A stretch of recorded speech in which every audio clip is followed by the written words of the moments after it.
the NFL, whether you were drafted, signed as a free agent, or simply just given an invite to try out, hundreds of college football players went from waiting to now working. NFL rookie camps are underway all over the league, and several locals are getting their first taste of NFL football. Cole Bishop, he's one of them. He was taken in the second round with the 60th overall pick by the Bills on Friday.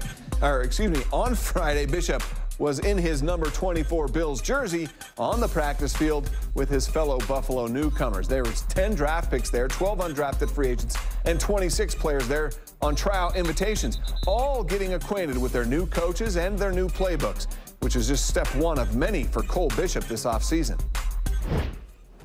Knocking off a little bit of rust. Obviously, been a long time since a lot of us played football, but shoot, getting back out there with the guys has been awesome. I mean, this is what we do. You know, we're football players. We're not track runners and all these things. You know, even combine went good and everything, but, you know, I'm here to play football, so I'm excited to actually get back to playing. Just getting back in football shape. I mean, like, I don't know if you guys are out here the whole time, but it's not a super intense practice or anything, but this is different than, you know, the stuff you've been training for the past few months. So doing that and then just learning the playbook. One of the Broncos' big needs going into this offseason was adding some help to the pass rush.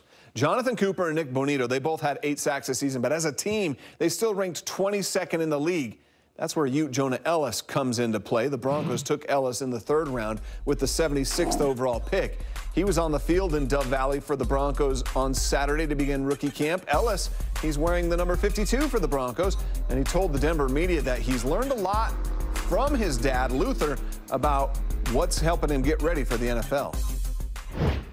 For sure, it's definitely like a tight group. You can tell the coaches all get along really well, and you can tell that Sean Payton's really done a great job of, you know, having that family environment. And that's what I really like. You know, everyone in this rookie camp is, you know, rookies, so everyone's going to be learning it, trying to get through it. So I really just don't freak out, just calm down, and, you know, we got it. Another former Ute wide receiver, Devon Vele, is also cutting his teeth in the NFL with the Denver Broncos. Vele was taken by the Broncos in the 7th round. His skill set has been compared to that of another Ute, his Broncos teammate, Tim Patrick. Yeah, I mean, I've heard things even when I was at Utah as well. Great player, and you know, I try to model my game after all the greats. So it's good to have somebody that you know, I can look up to and kind of get under his wing. That's the point of this rookie mini camp, is to make sure, you know, we build that chemistry with the players. So that's what we're trying to work at right now. You know, Tim Patrick wore 81 when he started in Denver too.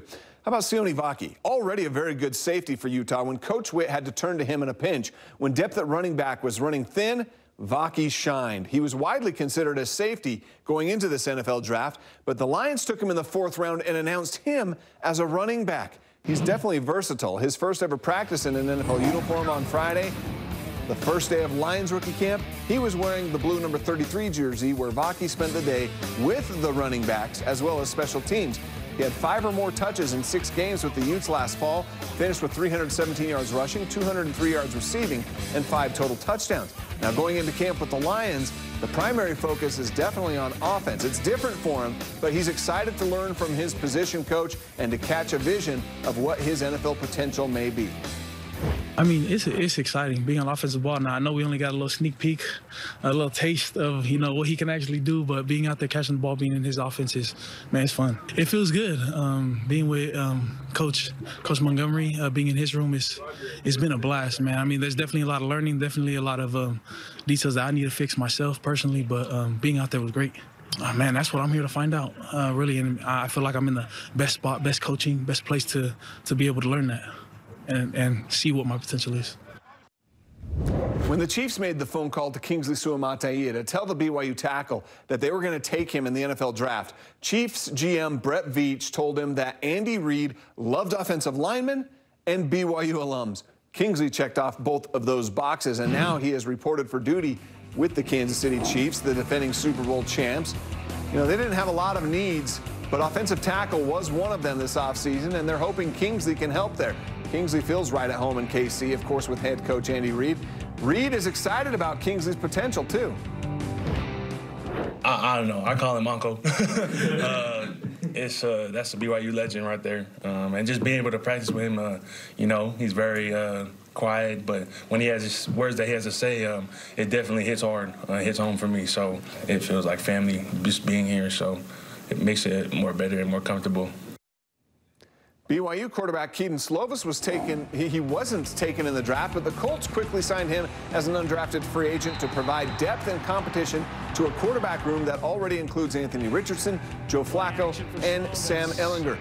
Slovis believes he's ready, and his experience at 3 different schools has helped him. You know, really, it's a lot that happened, but got to play at 3 different schools over 5 years. I try to see optimistically. I got, 3 completely different experiences and got to play 5 years of college football. Seen some really good, see some adversity, kind of seen it all, but grateful for it, and kind of put that behind me and try to make the most of this opportunity.